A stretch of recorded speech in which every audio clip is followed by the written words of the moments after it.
And for more now, we turn to Amanda Makki, an attorney and Republican strategist. Amanda, great to be with you today. A lot to get to here. But first off, your thoughts on where things stand right now with Pete Hegseth.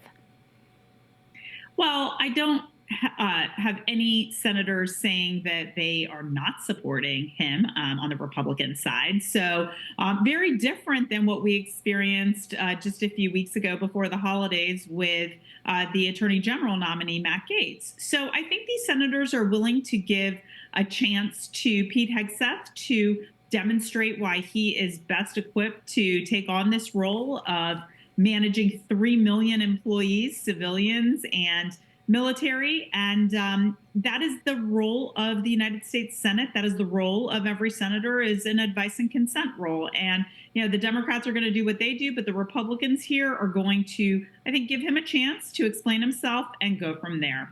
Amanda, I know you're in Florida. Your thoughts on Ron DeSantis replacing Hegseth? I mean, do you buy into that? Well, I certainly haven't heard it straight from the horse's mouth, as they say. So I think this is all speculation, but there's a little kernel of truth in everything that you hear.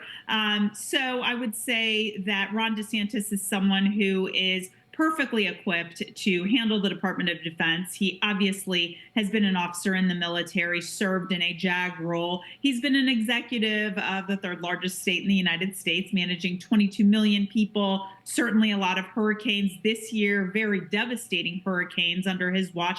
And he's done a fantastic job of managing those things. I think the people of Florida would hate to see him go, especially those on the Republican side. But I think he would be certainly someone who has the credentials, has the executive experience. And for those who are worried about the woke nature of our military these days and the difficult time we have recruiting, he is someone who has demonstrated in Florida. He's taken on those tackles and he's been successful. Yeah, we will see what happens. I'm going to switch gears now. There has been some controversy, as you know, over President-elect Trump's pick for the head of the FBI. How would you respond to those who say that Kash Patel isn't qualified for the job?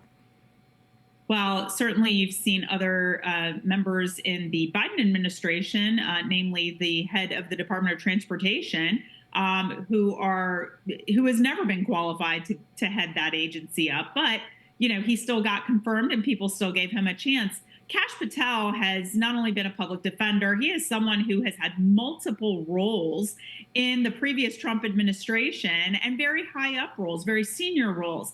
He's someone who's a controversial figure because he is going to shake things up at the FBI. Of course, that is something that I think that President Trump has always wanted, the DOJ and the FBI in particular, to have that shakeup and to get those career politicians out who play the game of politics.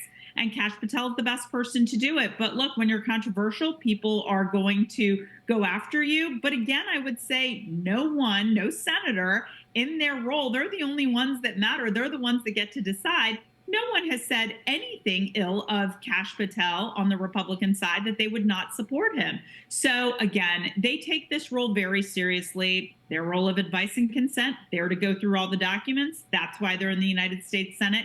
And they're going to make the best decision. But one thing I always like to remind people, having worked in the United States Senate, is how valuable what they hear from constituents can be too. And a lot of times members of Congress want to know, what are constituents saying? What are the calls I'm getting? What are the letters that we're getting? What's the correspondence been? And Kash Patel is someone who has proven himself that he is a fighter, and he's going to go there and do what President Trump expects him to do, which is to shake up that agency. All right, we're going to leave right there. Amanda, thank you so much for weighing in. We appreciate it. Thank you.